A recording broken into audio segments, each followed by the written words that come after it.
Raise your hand, your right hand. Raise your right hand, because I know what's okay. Everybody desire. As a way, me lágbájá ọmọ lágbájá. Ìwọ lágbájá ọmọ lágbájá. Gbogbo nǹkan tí bá sọ mí lẹ́nu, gbogbo nǹkan tó bá ṣe mí lẹ́nu. Mi ní tú ilé Jigun. O ní tú ilé Jigun. Kò sí bó ṣe fẹ́ ṣẹ́ mi tó. Kò sí bó ṣe fẹ́ ṣẹ́ wa. Mi ò ní jẹ́ kí ìyàwó ẹ̀ mọ̀ pé kò mọ nǹkan tó ń ṣe nígbà míì. Ó mọ nǹkan tó ń ṣe. Oh, okay.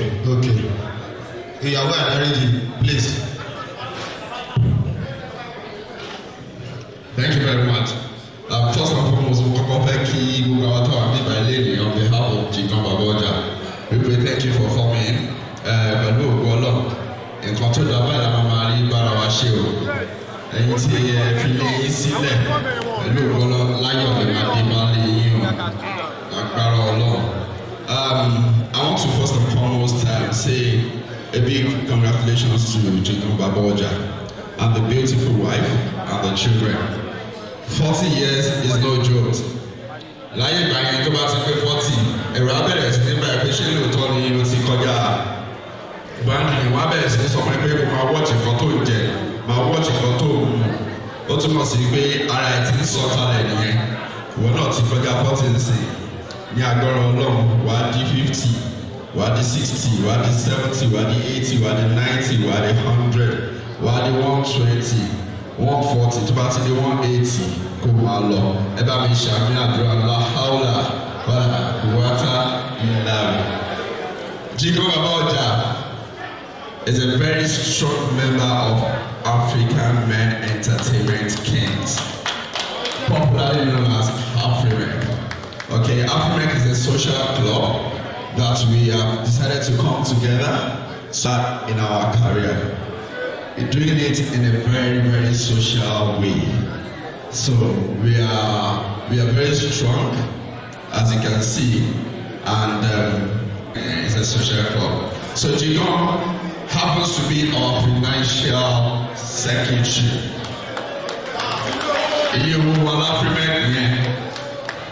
The most troublesome member of Afrimek is the most interesting member in Afrimek is Jigun Baboja. All the people we are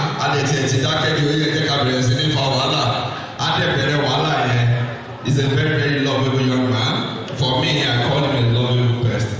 Jigun, pẹ̀lú ògbó ẹ̀ tó ti tàn kò ní wọ mi láíláí. Gbogbo ẹ̀ tó bá bẹ́ẹ̀ ṣàmì bẹ́ẹ̀ náà ló wà nípa ọ̀hún náà.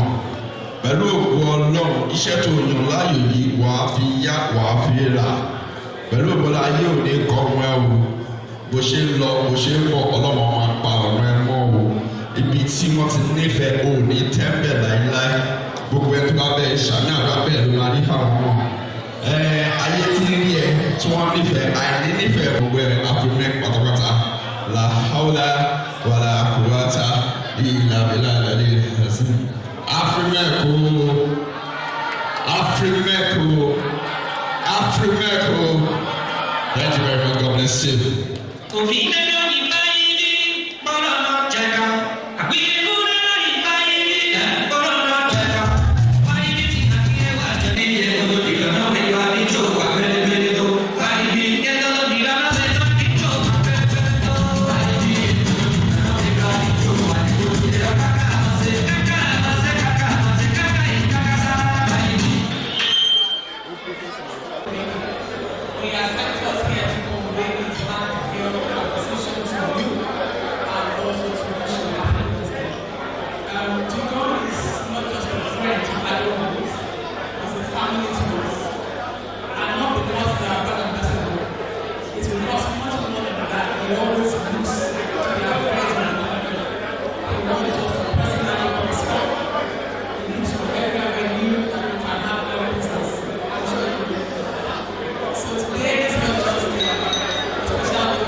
No better